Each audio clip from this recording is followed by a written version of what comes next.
오늘 하나님께서 우리에게 주시는 말씀 로마서 8장 19절부터 23절까지의 말씀입니다.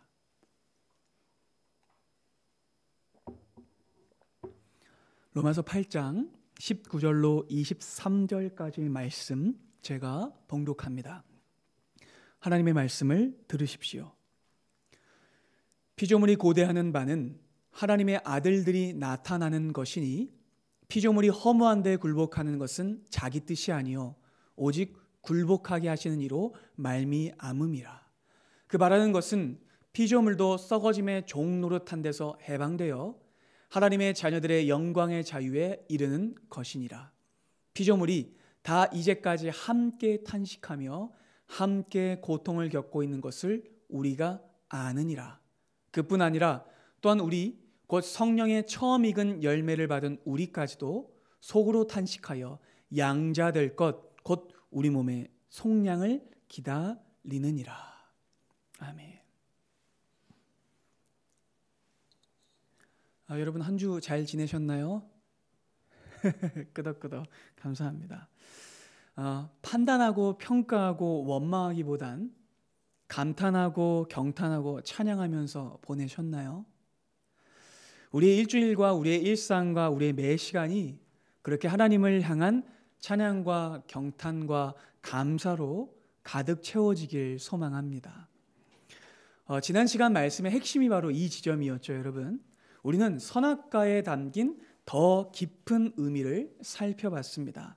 선악과는 모든 기준이 하나님이시며 하나님만이 선이시라는 사실을 드러내기 위해 주신 것이었습니다. 인간 창조의 목적은 사람이 선악의 판단자가 되게 하시려는 것이 아니었어요. 사람은 하나님이 지으신 창조 세계를 감탄하고 경탄하고 찬양하며 왕 같은 제사장의 사명을 감당하고 또 거룩한 백성의 자리를 지키며 그 나라 안에서 행복하게 살면 됐습니다. 그걸 위해서 인간은 지어졌죠. 하지만 아담과 하와는 스스로 선악을 판단하려고 했습니다. 스스로 선악을 평가하려고 했습니다. 그들은 하나님의 선한 통치를 의심했고 불신했으며 하나님 없이 스스로 존재하기 위해서 선악과를 따먹었죠. 여러분 그것은요 반역이었습니다. 그래서 결국 그들은 낙원에서 성전에서 하나님의 나라에서 추방되고 말죠. 여러분 하지만 우리는 그 모든 추방과 형벌의 과정 중에도 끊어지지 않는 하나님의 은혜를 만났습니다. 하나님께서는 범죄한 아담과 하와에게 오래 참으시며 회개의 기회를 베푸셨고 또한 원복음을 주셔서 그들에게 구원을 약속하셨어요. 그 절망적인 범죄 현장에서도 하나님은 끝까지 은혜의 빛을 비추셨고 끊임없이 당신의 선하심을 드러내셨죠. 여기까지가 지난 시간의 내용이었습니다. 자, 여러분 이후로는 어떻게 됐을까요? 추방 이후 우리 조상들은 이제 어떤 일을 겪게 되었을까요? 그 일은 오늘 말고 다음 시간에 살펴볼 겁니다. 오늘 시간에는요 다음 장면으로 넘어가기 전에 잠깐 멈춰서 타락과 죄로 인한 결과들을 좀 살펴보려고 해요. 그래야만 에덴의 추방 이후에 일어나는 가인과 아벨 사건을 그 죄의 확산과 파국을 바르게 이해할 수 있기 때문입니다. 반드시 필요한 과정이니까 여러분 집중해 주시기를 부탁드립니다. 자, 여러분 죄로 인한 결과는요 크게 4가지로 기억하시면 됩니다. 한번 따라해 볼까요? 죽음, 추방, 단절, 오염. 뭐라고요, 여러분? 죽음, 추방, 단절, 오염. 자, 이 4가지 결과는 서로 간에 다 연결되어 있습니다. 그리고 신라관 이후의 모든 사람은 정말로 죽음, 추방, 단절, 오염의 상태 속에 평생을 살다가 죽습니다. 자, 여러분 가장 먼저 죄로 인한 결과는 죽음이에요. 가장 근본적인 결과가 여러분 죽음인데요. 아담과 하와는요 스스로 존재하려고 했어요. 하지만 그들은 생명의 주체가 아니었고 나무의 줄기가 아니었어요. 선악과 사건은 근본적으로 어떤 사건이었냐 하면 가지가 나무의 본체를 떠나버린 사건이었습니다. 인간이 자기의 생명의 근원이신 하나님으로부터 떨어지겠다라고 한 사건이었어요. 근데 여러분, 인간이 자신들이 스스로 생명을 가질 수 있을 거라고 생각했고 하나님을 떠났을 때 어떤 일이 벌어졌습니까? 생명을 소유하기는커녕 죽음이 찾아왔죠. 여러분, 그래서 결과는 하나님 없이 모든 사람은 죄의 결과로 하나님 없이 살다가 자기가 왕처럼 살다가 죽습니다. 이것이 첫 번째 죄의 결과입니다. 자, 두 번째로 죄의 결과가 또 뭐가 있다고 그랬죠? 주방이라고 했죠. 여러분, 인간은요, 하나님의 나라에서, 성전에서, 낙원에서 추방됩니다. 왜요? 그 나라의 법을 지키지 않았기 때문에. 여러분, 그 나라의 헌법을 지키지 않으면 절대로 거기에 살 수 없어요. 인간은요, 단순히 실정법 몇 개를 위반한 게 아니었습니다. 인간이 지은 죄는 하나님을 향한 반역이었어요. 그 나라의 왕권과 제일 중요한 주권을 침해한 사건이었기 때문입니다. 그래서 그들은 왕의 자리를 탐냈기 때문에 쫓겨난 것이죠. 아담과 하와의 범죄 이후요, 여러분, 모든 사람은요 추방당한 상태로 삽니다. 하나님 없이 평생을 떠돌아다니며 양식하지 못하고 고통스럽게 살다가 죽습니다. 자, 세 번째로 죄의 결과는 단절이에요. 거룩하신 하나님께서는요, 악과 함께 할 수 없고 죄인은 의로우신 하나님 앞에 설 수 없습니다. 죄는 하나님과 인간 사이에 담이 되어서 그 길을 막아버려요. 여러분, 아담과 하와가 범죄한 후에 스스로 하나님을 찾지 못했죠. 그렇죠? 숨어 있었죠. 단절된 겁니다. 거룩하신 하나님 앞에 죄를 가지고 설 수 없다는 것을 그들이 본성적으로 아는 거예요. 그래서 여러분, 범죄 후 모든 사람은요, 하나님과 어떤 상태예요? 단절된 상태입니다. 그러니까 하나님과 단절돼서 평생 살다가 또 죽습니다. 마지막으로 네 번째, 죄로 인한 결과는요, 오염입니다. 죄는요, 인간 본성의 오염을 가져왔어요.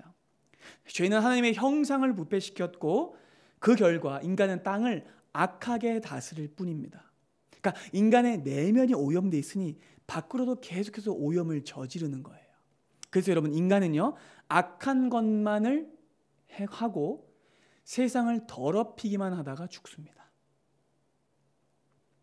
여러분, 보시기에 심히 좋았던 하나님의 형상이 그렇게 죄로 인해서 완전히 망가져 버렸어요. 죽게 되었고 추방되었고 단절되었으며 오염되었습니다. 여러분, 성경은요, 이러한 인간의 비참한 상태를요, 많은 구절을 통해서 밝히고 있어요. 먼저 로마서 5장을 보겠습니다. 함께 읽을까요? 그러므로 한 사람으로 말미암아 죄가 세상에 들어오고 죄로 말미암아 사망이 들어왔나니 이와 같이 모든 사람이 죄를 지었으므로 사망이 모든 사람에게 이르렀느니라. 자, 여러분, 로마서 5장 12절에 말씀하는 것은요, 오염과 죽음이에요. 오염이 들어왔기 때문에 모든 사람들에게 그 죄가 전가되고 퍼져서 죽음이 이르렀다는 것이죠. 자, 또한 여러분, 모든 사람은요, 죄인으로 오염된 상태로 태어났다는 사실을 시편 51편은 이렇게 선언하죠. 기억하실 겁니다. 함께 읽습니다. 내가 죄악 중에서 출생하였으며 어머니가 죄 중에서 나를 잉태하였나이다. 사람은요, 태어날 때부터 뭐라고요? 죄인이에요. 자, 뿐만 아니라 여러분, 인간의 마음은요, 너무나 부패해서 온 만물보다도 더 추악하대요. 예레미야 17장입니다. 만물보다 거짓되고 심히 부패한 것은 뭐래요? 마음이래요. 누가 능히 이를 알리요? 그렇죠, 여러분. 마지막으로 인간의 부패와 오염으로 인해서 이제는 창조세계 전체가 오염됐다는 증언을 합니다. 창세기 6장을 보겠습니다.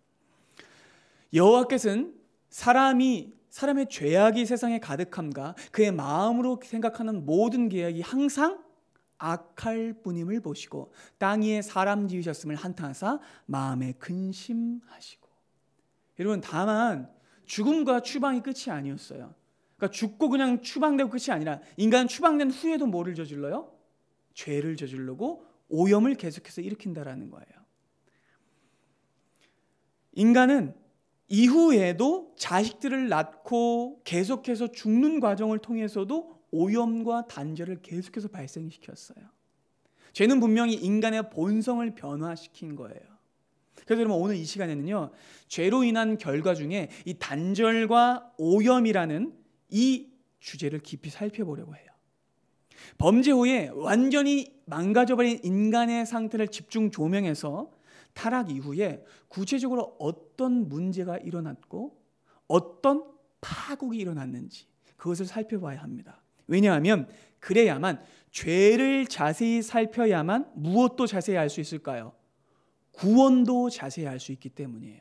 아멘이시죠? 자, 여러분, 치료에 앞서서요, 당연히 정확한 진단이 필요합니다. 진단을 잘 못하면 뭐라 그래요? 돌팔이라고 그러죠. 진단을 잘 해야 돼요. 우리가 지금 겪고 있는 죄의 현실이 어떤 것인지 알아야 구원이 무엇인지를 올바르게 깨달을 수 있다는 것이죠. 그래서 여러분 오늘 설교의 형식은요, 강해나 이야기가 아니라 개념 정리와 진료 차트에 가깝습니다. 깨달아지시죠? 개념 정리와 진료 차트에 가깝습니다. 지금까지와 조금 다른 진행이기도 하지만 잘 따라오시면 이후의 말씀을 이해하는데 더 도움이 되실 겁니다. 자, 여러분, 범죄 후의 사람은요, 모순 덩어리가 돼버리고 말아요. 이 모든 모순은요, 아까 말한 단절 때문입니다. 그리고 오염 때문이에요. 사람은요, 스스로 분열되어 있고 자기를 둘러싼 모든 관계와 문제를 겪게 됩니다. 범죄 후에요. 자, 크게 4가지 모순과 불화에 사람이 빠져 있거든요. 첫째, 가장 먼저 인간은 창조 세계와의 불화와 모순을 겪게 됩니다. 여러분, 인간은요, 어디 안에서 살아가요? 창조 세계 안에 살아가죠. 그리고 적당한 양식을 필요로 하고 물과 공기와 온도 등에 의존해서 살아가요. 창조 세계로부터 인간은 그것들을 얻지요. 하지만 인간들이 그것들을 얻는 과정은요, 평화롭지 못해요. 단순히 평화롭지 못한 게 아니라 학대와 폭력입니다. 인간은요, 창조 세계를 늘 괴롭히고 못 살게 굽니다. 동물들은 그러지 않아요. 근데 인간은요, 역사 내내 창조 세계를 굴복시켰습니다. 동식물들을 자기 뜻대로 재배하고 사육합니다. 인간들은 자신들의 생존을 위해서 동물들에게 짐을 지워요. 그리고 밭을 갈게 합니다. 그리고 심지어는 젖을 뺏어 먹어요. 그리고는 평생을 골수까지 다 뽑아 먹다가 늙거나 다치면 잡아먹습니다. 요즘은 그래도 아주 조금씩 동물의 이제 권리를 되찾는 움직임들이 조금 있다고 하지만 어쨌든 사람은요, 창조 세계 안에서 동식물들을 파괴하고 학대해요. 인간의 탐식 때문에 동물들은요, 죽어서도 편하게 눈을 감지 못해요. 산채로 삶아지고 불에 지지고 볶이며 물고문을 당하다가 다시 건져져서 얼렸다가 또 꺼내져서 두들겨 맞고 그리고 또 빨랫줄에 걸려요. 그렇게 여러분, 인간은요, 온갖 방식을 동원해서 동식물들을 먹어치웁니다. 못 먹을 것 같은데도 먹어요. 심지어는 보고도 먹습니다. 보고는 온 몸이 전부 다 독이거든요. 그거 빼내서 먹어요. 그걸 굳이 또 먹어요. 여러분, 그런데 그렇게 먹어대도 인간의 욕망이 채워지나요? 채워지지 않습니다. 동물의 경우는요, 물, 양식, 보금자리, 그리고 번식의 기회, 이런 것만 조금 주어지면 동물들은요, 그냥 잘 살아요. 동물들은요, 배가 부르면 사냥하지 않습니다. 아무리 손쉬운 먹잇감이 앞에 있어도 배가 부르면 그냥 쳐다봐요. 관심이 없습니다. 그런데 인간의 탐식과 탐욕은 끝이 없어요. 사람은요, 밥을 먹으면서도 밥 얘기를 해요. 내일 뭐 먹을까? 그죠? 밥을 다 먹은 다음에 후식을 또 먹어요. 그럼 뭐라 그래요? 디저트 배는 따로 있어. 그리고는 그렇게 먹고 집에 가서 또 먹방을 봐요, 자기 전에. 여러분, 요즘 무슨 유튜브 먹방 중에 BJ들을 보면은 믿겨지지가 않아요. 소보다 더 많이 먹어요. 사람이 아닌 것 같아. 아니, 곱창을 20인분을 혼자 먹더라고요. 아니, 자기 곱창보다 더 긴 걸 먹어요. 믿어지지가 않습니다. 그러니까 보면 인간은요, 먹기 위해서 먹는 것 같아요. 생존을 위해서 먹는 게 아니라. 정말 먹기 위해서 먹는 것 같아요. 근데 여러분, 그렇게 먹는다고 해서 인간이 만족합니까? 아닙니다. 절대로 그렇지 않아요. 먹고 3시간만 지나면 또 군침을 흘려요. 사람은요, 그렇게 탐식으로 완전히 오염된 존재입니다. 인간은 바로 이 채워지지 않은 욕망 때문에 일생을 고통 속에 살아가요. 평생을 자기 욕망의 본질이 뭔지도 모른 채 정복하고 소유하고 먹어치우려고만 하죠. 그러기 때문에 폭식가가 되기도 하고 술고래가 되기도 하고 성도착 환자가 되기도 합니다. 인간은 누구나 중독된 채 살아가죠. 아니라고 말하지만 분명히 사람들은요, 모두 무언가에 중독되어 있습니다. 술, 쇼핑, 음란물, 아니 그것들만 아니고 일에 중독되기도 하고요, 심지어는 무기력에 중독되기도 합니다. 그렇지 않습니까? 여러분, 근데 인간은 동물들에게만 해를 끼치는 것이 아니에요. 인간은 땅과 바다 등 창조 세계를 무분별하게 개발하고 온갖 전력 형태를 만들어서 자연을 파괴합니다. 인간은요, 생육하고 번성하여 땅을 학대합니다. 그렇게 여러분, 범죄 후 인간은요, 창조 세계를 망가뜨리고 억지로 가지려 하며 힘으로 통제하고 굴복시키려 했습니다. 하지만 인간은 자연을 통제하지 못해요. 여러분, 이제껏 인간은 폭력과 기술로 자연을 압제하려고 했지만 아니요, 오히려 더 큰 부메랑을 맞게 됐어요. 여러분, 우리가 지금 전 세계적으로 함께 겪고 있는 이 바이러스의 창고는요, 인간의 자연 파괴 때문입니다. 원래 여러분, 들짐승들은요, 야행성이 아니래요. 모두 그들도 주행성입니다. 그런데 그들이 인간 때문에 야행성이 된 거예요. 인간들이 낮에 활동하고 낮에 숲과 자연들을 파괴하니 동물들이 낮에는 들어가서 숨는 거예요. 그리고 밤에 나오게 된 것이죠. 그들이 원래 그런 것이 아니었어요.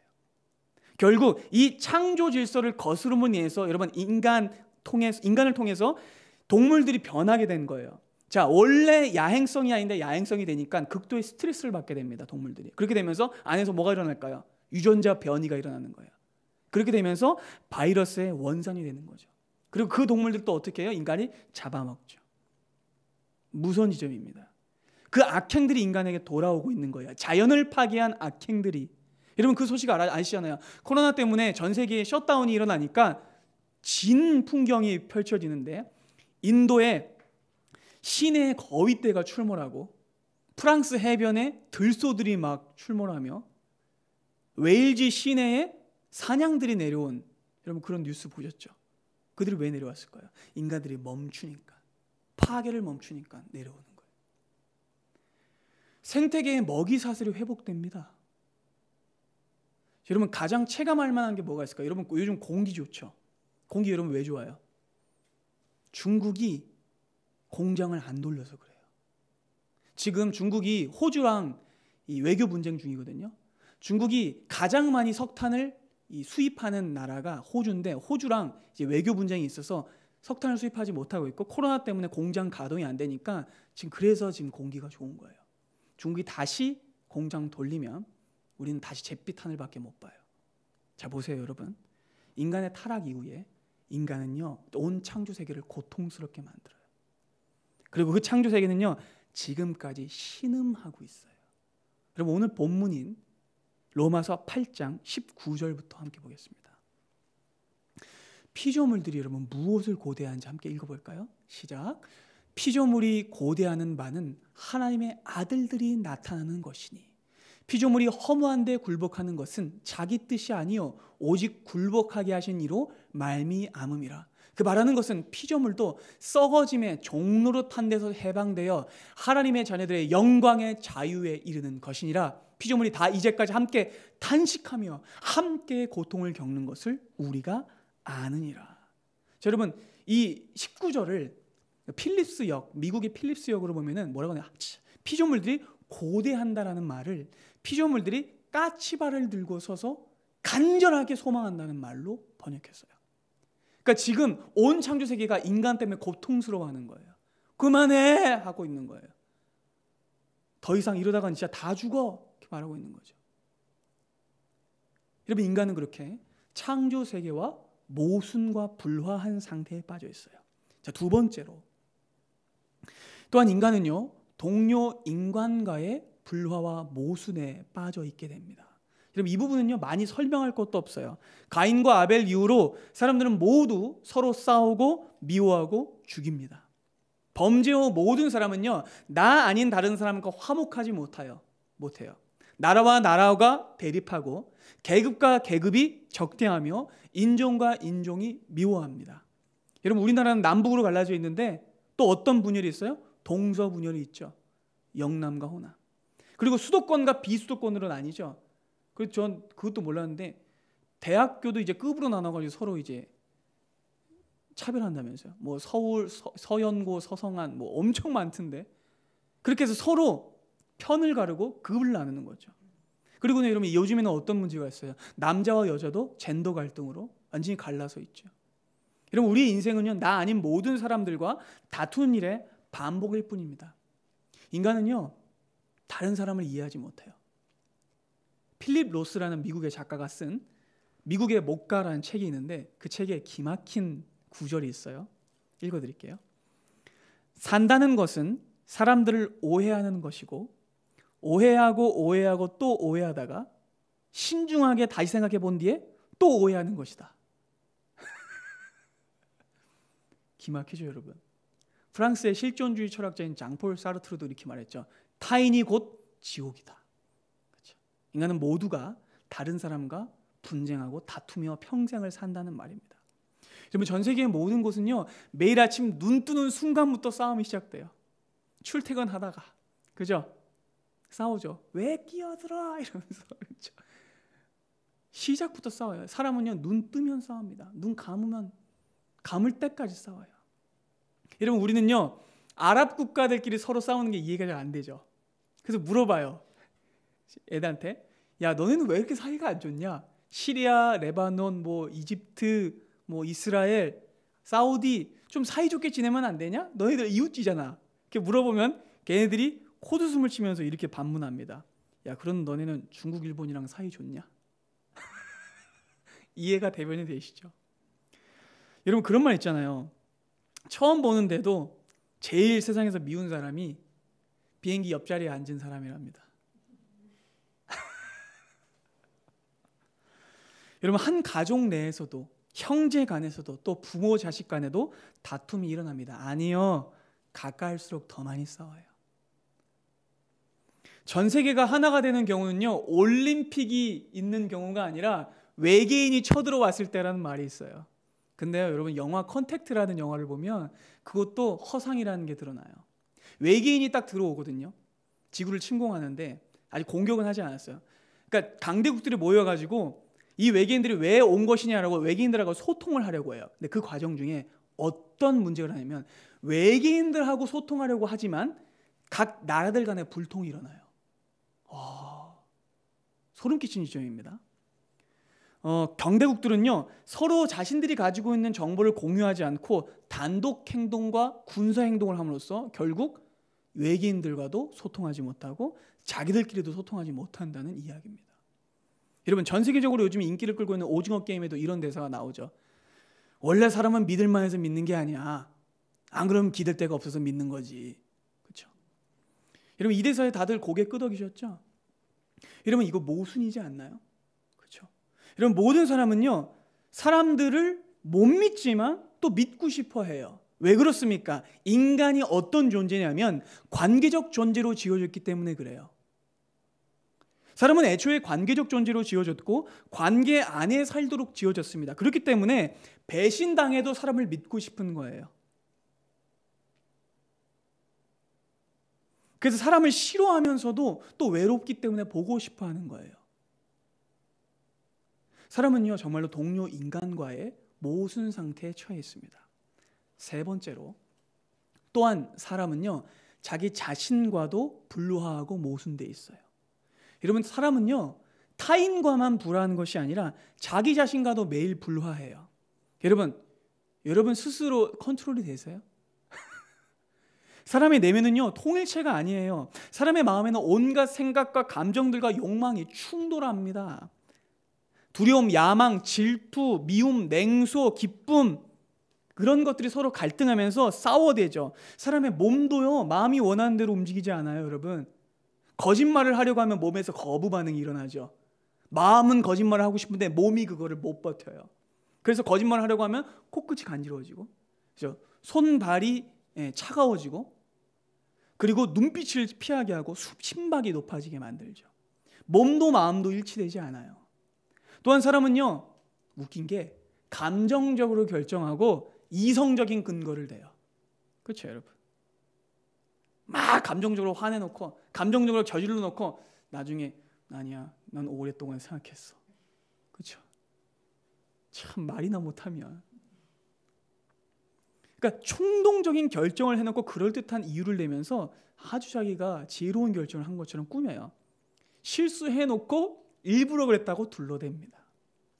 사람은요, 말하는 것과 행동하는 것이 달라요. 자기에게는 관대하고 타인에게는 엄격해요. 원리 원칙대로 한다고 말하는 사람 치고 자기 스스로에게 원리 원칙을 적용하는 사람 못 봤어요. 그렇죠, 여러분? 운전할 때는 어떻습니까? 운전할 때는 보행자가 꼴 보기 싫죠. 보행할 때는 운전자가 꼴 보기 싫죠.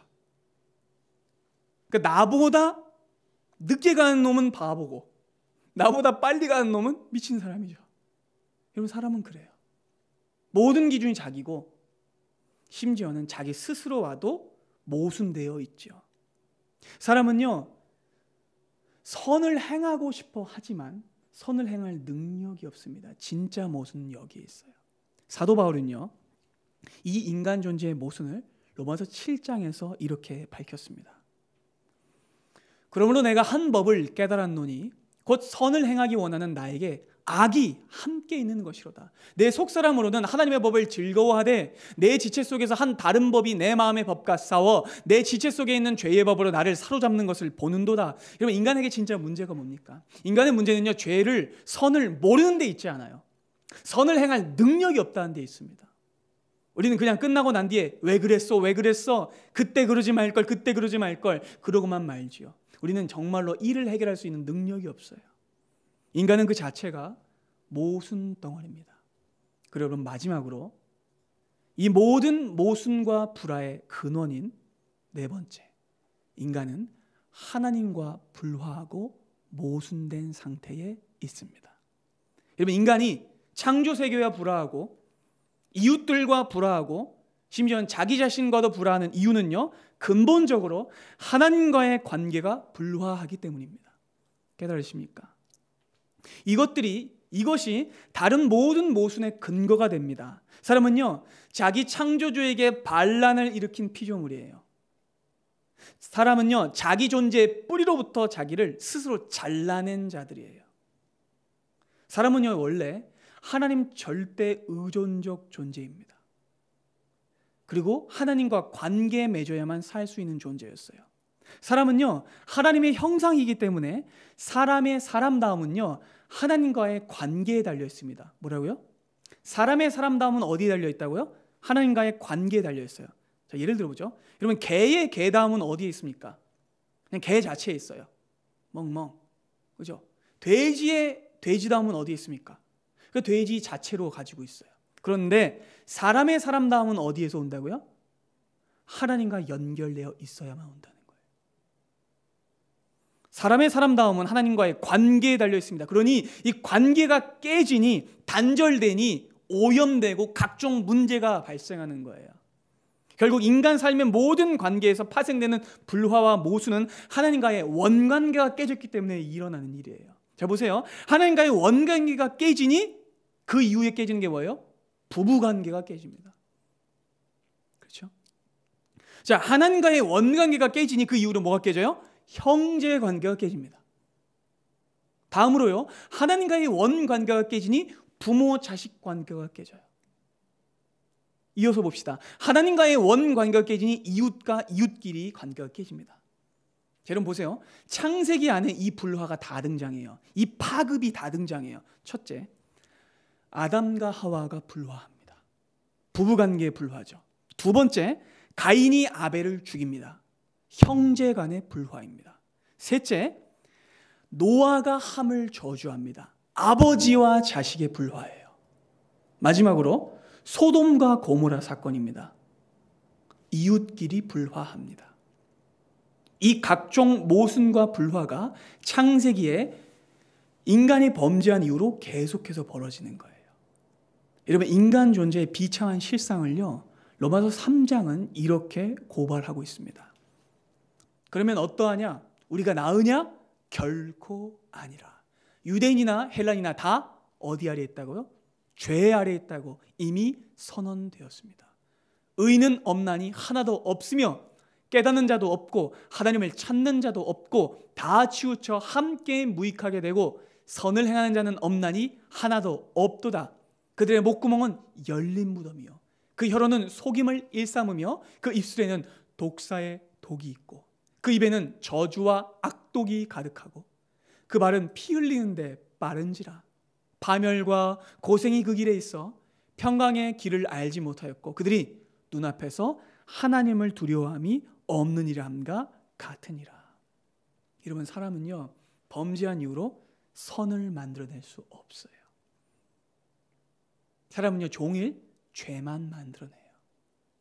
나무 줄기를 떠난 가지는 그 어디로도 생명과 진리와 의와 축복을 공급받을 수 없습니다. 하나님과 단절되어 있으니 죽어가는 것이죠.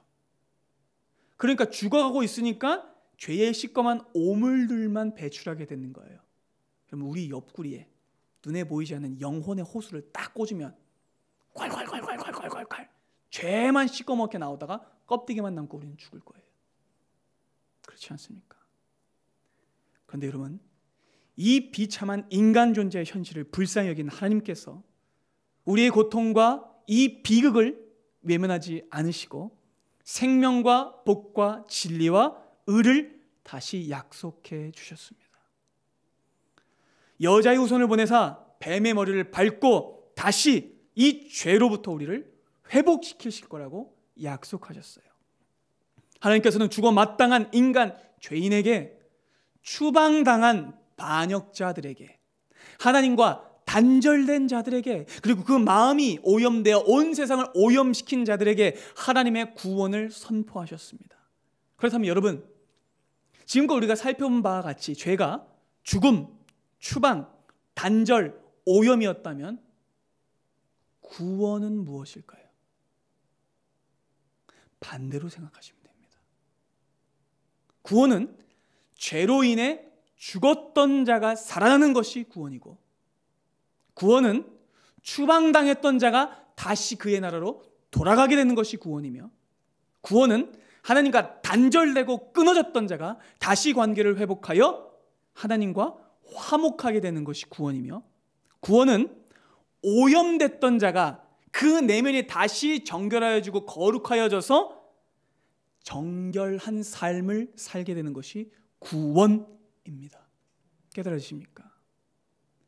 여러분, 구원은요, 하나님의 은혜를 통해 인간이 죄로 인해 받았던 이 모든 결과들을 회복하고 본래의 모습으로 돌아가는 것입니다. 그것이 구원입니다. 그렇다면 여러분, 오늘 살핀 바대로 성도는요 반드시 화해의 사람이 되어야 합니다. 맞습니까? 성도는 반드시 오염이 아닌 정화의 사람이 되어야 합니다. 맞습니까? 여러분들이 구원받은 성도라면 반드시 여러분의 삶 전 영역에 화해와 정화가 있어야 돼요. 여러분들은 하나님과 화해하신 분이시기 때문에 창조 세계와 화해하셔야 합니다. 여러분들은 하나님과 화해하신 분이시기 때문에 이웃들과 화해하셔야 돼요. 여러분들은 하나님과 화해한 분이시기 때문에 나 자신과도 화해하셔야 합니다. 그리고 창조 세계를 정화해야 하고 이웃과의 관계를 정화해야 하며 나 자신을 정화해야 하는 겁니다.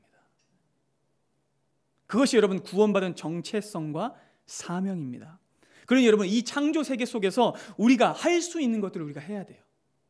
적극적으로 아주 작은 움직임과 결단일지라도 실질적으로 환경 오염을 막고 창조 세계를 오염시키는 행위를 한번 끊어보는 겁니다. 작은 것도 좋아요, 여러분. 텀블러 들고 다니기, 일회용품 줄이기, 큰일 나요. 일회용품 줄이기. 그러니까 뭔가 좀 실질적인 행동을 하셔야 돼요, 여러분. 그렇게 해도 다른 사람들이 다 망가뜨리잖아요. 아니요. 그렇게 하더라도 하는 것 자체에 의미가 있습니다. 여러분들은 오염시킨 사람들이 아니잖아요. 여러분들은 화해시키는 사람들이잖아요. 그러니 다른 사람들이 어떻게 하는지는 상관하지 말고 행하십시오. 작은 것도 좋습니다. 그럼 우리 일전에 좀 그런 얘기 한 적 있죠. 우리도 하루는 채소만 먹는 날 한번 만들어보고, 그렇죠? 분리수거 똑바로 하는 날 만들어보고, 그렇죠? 일회용품 줄이는 날 한번 만들어보고, 그날은 어떻게든 어딜 가서도 일회용품 한번 안 써보는 거예요. 그렇게 하면서 창조 세계와의 관계를 회복해야 돼요. 그럼 그들이요 고통스러워하고 있어요. 동물들이 고통스러워하고 있고 온 창조 세계가 괴로워하고 있어요. 여러분들이 아니면 그들이 화해와 정화를 경험할 수 없어요. 두 번째로 우리는 또한 이웃과의 관계 속에서 나 아닌 모든 사람의 관계 속에서 화해를 만들어내야 됩니다. 여러분 이거 쉽지 않아요. 아무리 참으려고 해도 그게 잘 안 됩니다. 진짜 도저히 이해할 수 없는 왼수들이 곳곳에 포진되어 있어요. 눈 돌리면 또 있어요. 여기도 있어요. 여기도 있네. 만약에 내 주변에 아무도 없다. 그럼 당신이에요. 여러분, 우리는 내 주변에 있는 사람들과 화해해야 합니다. 그것이 여러분들의 사명이에요. 근데 여러분 이것이 쉽지 않기 때문에 우리는요 성령님의 도우심을 구해야 돼요. 우린 진짜 스스로는 선한 마음을 만들어낼 수가 없어요. 그러니까 여러분 그럴 때마다 기도하셔야 돼요. 하나님, 저 사람이 밉고 저 사람이 정말로 꼴보기 싫습니다. 하나님, 하지만 저는 화해의 사람이지 않습니까? 하나님, 화해의 사명을 감당할 수 있도록 도와주시옵소서. 기도하셔야 돼요. 여러분 예수께서도 그 십자가의 사명을, 여러분 십자가가 뭐예요? 화평의 십자가잖아요. 십자가 때문에 우리가 하나님과 다시 회복됐잖아요. 그 화평의 사명을 감당하기 위해서 예수님은요 하나님께 기도하셨어요. 예수님도 기도하셨는데 여러분 기도 안 하실 거예요. 그러니까 여러분들이 화해하려고 할 때 고통스러운 일이 생기면 기도하시고 성령님의 은혜와 도움을 구하십시오. 자, 또한 여러분 세 번째로 여러분들은요 자기 자신과의 관계도 회복하셔야 돼요. 여러분 많은 사람들의 영혼이 망가져 있어요. 자기가 분열돼 있어요. 자신을 향한 지나친 강박도 내려놓으셔야 돼요. 그리고 자신을 향한 지나친 관대함도 내려놓으셔야 돼요. 또한 자기 자신을 향한 지나친 미움도 내려놓으셔야 돼요. 존귀한 존재입니다, 여러분들. 또한 여러분 자기 자신을 향한 지나친 애정도 내려놓으셔야 돼요. 그건 이기주의죠. 하나님의 형상의 회복을 이뤄내셔야 돼요. 여러분 정말로 하나님께서 여러분들의 삶에 개인의 인격의 변화를 요구하시고 이끌어 나가세요. 그것이 무엇인지를 고민하셔야 됩니다. 그리고 늘 성령님의 도우심을 구하셔야 돼요. 그래서 여러분 모순된 자아를 이겨내고 성령을 따르는 삶으로 살아가셔야 합니다. 여러분 불신자와 신자의 차이가 뭘까요? 불신자와 신자의 차이, 지금까지 한번 정리해 보죠.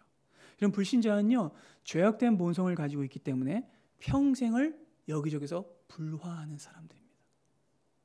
불신자는요 이 오염된 본성 때문에 평생을 여기저기를 더럽히는 사람들이에요. 반대로 신자는 어떻습니까? 그 내면과 인격이 새 사람으로 변화됐기 때문에 어딜 가든지 화해하는 사람이어야 돼요. 어딜 가든지 정화하고 정결하게 하는 사람이어야 해요. 여러분 그것이 믿는 자의 정체성과 사명임을 잊으셔서는 안 됩니다. 인간의 타락 이후 여러분 모든 것이 타락됐어요. 모든 것이 단절됐어요. 모든 것이 오염됐어요. 모든 것이 혼돈과 무질서로 어지럽혀졌어요. 하나님은 그 혼돈을 다시 질서로 만드셨는데 인간이 또다시 그 질서를 무질서로 만들어버린 거예요. 그렇기 때문에 여러분 이 땅은요 여전히 무질서로 가득해요. 그렇기 때문에 여러분 구원받은 자는 이 세상 속에서 하나님께서 행하신 질서의 사역을 해나가야 됩니다.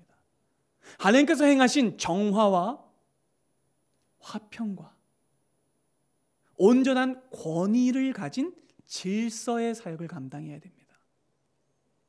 그래서 이 위대한 사명을, 이 회복과 구원을 사도 바울은요 이렇게 고린도후서 5장에서 말씀하고 가르쳤습니다. 함께 읽을까요? 그런즉 누구든지 그리스도 안에 있으면 새로운 피조물이라. 이전 것은 지나갔으니 보라 새 것이 되었도다. 모든 것이 하나님께로서 났으며 그가 그리스도로 말미암아 우리를 자기와 화목하게 하시고 또 우리에게 무엇을 주셨어요? 화목하게 하는 직분을 주셨으니 곧 하나님께서 그리스도 안에 계시사 세상을 자기와 화목하게 하시며 그들의 죄를 그들에게 돌리지 아니하시고 아멘. 화목하게 하는 말씀을 우리에게 부탁하셨느니라. 아멘. 그럼 우리가 어떤 피조물이라고요? 새로운 피조물. 본성적으로 오염된 피조물이 아니라 우리 영혼이 새로워진 피조물이기 때문에 여러분들은 화목의 사명을 감당하셔야 합니다. 이 화목의 말씀을 우리에게 부탁하셨으니 여러분들은 더 이상 불화와 오염을 만들어내셔서는 안 됩니다. 우리를 화목하게 하신 그 하나님의 사역을 따라 화목의 직분을 감당해야 합니다. 여러분, 성도는요, 죄악되고 오염되고 단절된 세상으로부터 혼자 도망가는 사람이 아니에요. 실제로 그 현장 속에 들어가 손에 흙을 묻히고 거뭇과 오물들을 뒤집어 쓰며 정화시키는 자여야 돼요. 혼자 살겠다고 도망가 버리면 안 돼요. 그 불교입니다. 세상에 번뇌와 근심이 많으니 산으로 도망가 버리는 거잖아요. 그건. 아니요. 우리는요, 세상 속에 있는 소금입니다. 빛입니다. 여러분의 삶 속에 맡겨진 일상 속에서 화해와 정화의 사명을 감당하셔야 돼요. 다만 기도한다고 핑계대면 안 돼요. 여러분, 태안 반도에 기름 유출되었을 때 어떻게 했습니까? 기도만 했어요? 아니요. 가서 기름을 걷어냈죠. 여러분, 그리스도인들이 해야 할 일이 이것입니다. 실제로 더러운 곳, 부정한 곳, 부패한 곳에 가서 그곳을 정화시켜야 돼요. 예수께서 하신 것이 그 일이었습니다. 예수께서는 가장 더럽고 추악한 곳에 내려오셔서 그곳을 정화시키셨어요. 온 세상을 깨끗하게 만드셨어요. 그러니 여러분, 우리도 닦고 쓸고 걷어내야 합니다. 원래 여러분, 사는 게 청소하는 일이에요. 그리스도인의 일이 정화시키는 일입니다. 그것이 신앙이고 우리가 하는 이 하루 동안의 일입니다. 여러분, 하나님께서는요, 혼돈을 질서로 만드셨어요. 그리고 예수께서는 자신의 육체로 우리와 하나님과의 단절된 벽을 허무셨어요. 그렇기 때문에 여러분, 우리도 무엇으로요? 우리의 몸으로, 우리의 삶으로 모든 불화의 벽을 허물고 오염된 곳을 정화하는 사명을 감당해야 합니다. 사랑하는 여러분, 이 한 주간 다시 한번 하나님을 경탄하고 찬양하는 시간을 가져보세요. 지난 시간 쉽지 않으셨죠? 쉽지 않습니다. 근데 한번 다시 한번 해봅시다. 그리고 여러분들이 심겨진 자리에서 화목과 화해의 사명을 감당하십시오. 그리고 오염된 곳을 정화하는 사역을 감당하십시오. 더럽히고 망가뜨리는 것이 당연한 이 세상 속에서 그것이 당연한 것이 아니라 회복하는 것이 진짜 가치 있는 일이라는 것을 여러분들의 삶으로 보여주셔야 합니다. 여러분, 이 세상을요, 가진 자들은요, 힘 있는 자들이에요. 망가뜨리는 자들이에요. 그런데 이 세상을 지키는 사람들은 어떤 사람들이죠? 정화하고 화해하는 사람들입니다. 기억하십시오. 우리는 이 세상을 지키기 위해, 회복하기 위해 부름받았습니다. 빛과 소금의 정체성으로 사십시오. 그리고 작은 것으로부터 시작하세요. 구원은 여러분들 개인과 우리 교회가 하나님의 형상을 회복하고 하나님과의 관계를 회복하며 창조 세계와의 불화를 회복하고 이웃과의 불화를 회복하고 나 자신과의 불화를 회복하며 온전히 창조된 그 모습으로 돌아가는 것입니다. 여러분들의 상처와 고통과 아픔과 결핍을 그리스도의 십자가로 치유하시는 하나님을 믿으십시오. 그리고 성령의 은혜를 따라 온전히 믿음으로 살아가십시오. 포기하지 않고 구원을 행하실 하나님을 신뢰하십시오. 온 창조 세계가 우리의 회복을 기다리고 있어요. 어떻게 해요? 까치발을 들고 서서. 그러니 여러분, 이 한 주간도 창조 세계와 화목하고 정화하시며 이웃들과 화목하고 정화하시며 여러분들의 내면을 화목하게 하고 정화하셔서 그 진정한 속량을 이뤄내시고 성령의 인도를 따라 진정한 하나님의 형상으로 회복을 매일같이 이끌어내는 여러분들이 축복된 이 한 주가 되기를 소망합니다. 기도하겠습니다.